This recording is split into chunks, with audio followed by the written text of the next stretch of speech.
एक लड़की की जान, उसकी लाश एक जंगल में मिलती है, जली हुई, पहचानने के लायक भी नहीं थी।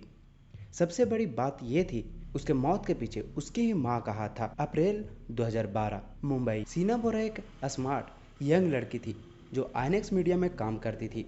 उसकी लाइफ स्टाइल देख के लोग सोचते थे कि क्या लाइफ है सीना की, लेकिन उसके आसपास लोगों को ये बात नहीं पता थी कि जो दिखता है वो होता नहीं है। सीना अपनी माँ इंद्रानी मुखर्जी के साथ काम करती थी, लेकिन लोग समझते थे कि इंद्रानी सीना की बड़ी बहन है। हाँ, दुनिया के लिए इंद्रानी सीना की बड़ी बहन थी। सीना को इंद्रानी ने पैदा किया था असम में, जब वो सिर्फ महज 17 साल की थी। उस इंद्रानी असम से थी। वो जब 17 साल की थी तो उसका कॉलेज में एक रिलेशनशिप था सिद्धार्थ दास के साथ। उससे सीना बोरा और मिखैल का जन्म हुआ था। वो अपनी दोनों बच्चों को माँ के पास छोड़कर मुंबई शिफ्ट हो गई थी और बोलती है, इसे अपने बच्चे की तरह पालो।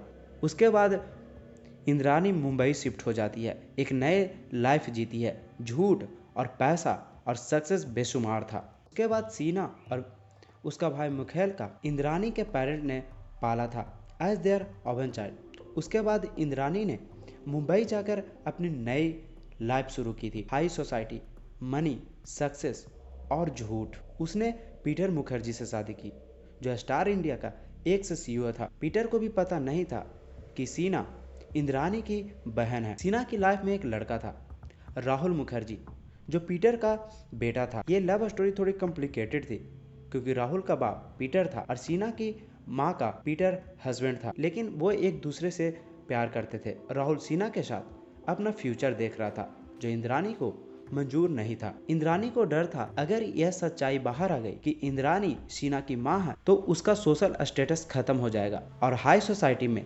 इमेज ही सब कुछ होती है। जब सीना ने इंद्रानी से कहा कि वो राहुल से प्यार करती है, उस दिन सीना को इंद्रानी ने डिनर के बहाने बाहर ले जाती है कार से। उस कार में 4 लोग मौजूद थे, एक इंद्रानी और एक सीना और एक उसका एक्स हस्बैंड संजीव खन्ना और एक श्यामबरा, जो कि इंद्रानी के ही ड्राइवर था। सीना को एक ड्रग्स दिया जाता है जिससे वो कार में बेहोश हो जाती है। इंद्रानी ने सीना का गला घोट देती है और ये सब करने वाली उसकी ही माँ। फिर सीना की बॉडी को एक सूटकेस में बंद किया जाता है और रायगढ़ के जंगलों में ले जाकर जला दिया जाता है।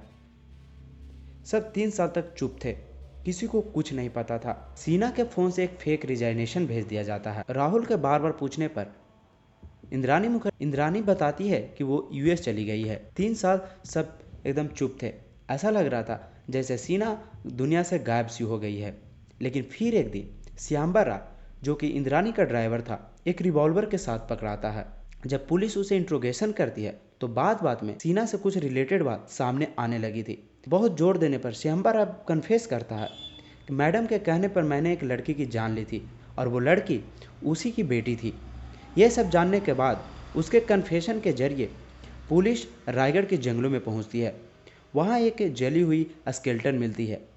उसका डीएनए टेस्ट होता है तो पता चलता है कि यह सीना की ही डेड बॉडी थी, जिसके बाद इंद्रानी मुखर्जी को अरेस्ट कर लिया जाता है। जब यह न्यूज मीडिया में पहुंची, पूरा देश हिल गया था कि कोई अपनी ही बेटी को कैसे मार सकती है।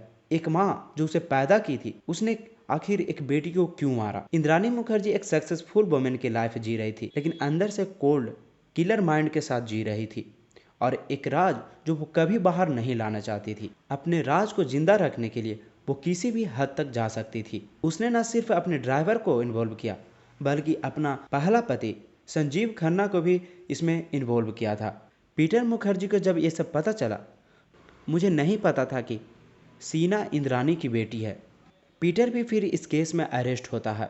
कॉन्स्पायरेसी चार्जेस लगते हैं।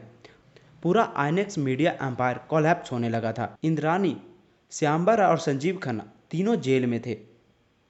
श्यामबर राय गवर्नमेंट अप्रूवर बनता है। वह विटनेस बनकर सब कुछ, उस रात की कहानी क्या थी, सब कन्फेस करता है, जिससे कि इंद्रानी को जेल होती है। वो बार बार कोर्ट में बेल की अपील करती है, लेकिन हर बार रिजेक्ट कर दी जाती है। सीना का भाई मुखैल, जो अब तक चुप था, वो सामने आता है और बयान देता है कि मैं मम्मी को जानता था कि वो किस हद तक जा सकती है।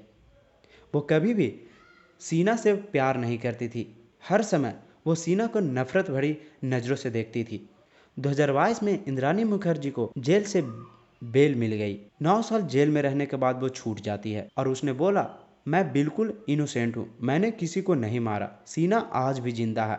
मैं इस केस को अपने तरीके से इन्वेस्टिगेशन करूंगी और मैं पता लगाऊंगी कि सीना कहाँ है। लोग इस बयान को सुनकर सब तरह तरह के टिप्पणियां देते हैं, जैसे कि लोग कहते हैं या तो यह औरत पागल है या बहुत बड़ी मैनिपुलेटिंग माइंड की है। आज भी ट्रायल चल रहा है, अभी तक कन्विक्शन नहीं हुआ है। अगर यह कहानी आपको डिस्टर्ब करे तो सोचो सीना पर क्या बीती होगी। लाइक करें, शेयर करें और कमेंट करें कि आप इस केस के बारे में क्या सोचते हैं। और अगर ऐसे ही और सच्चाई छुपी कहानियां देखनी है तो चैनल को जरूर से सब्सक्राइब करें।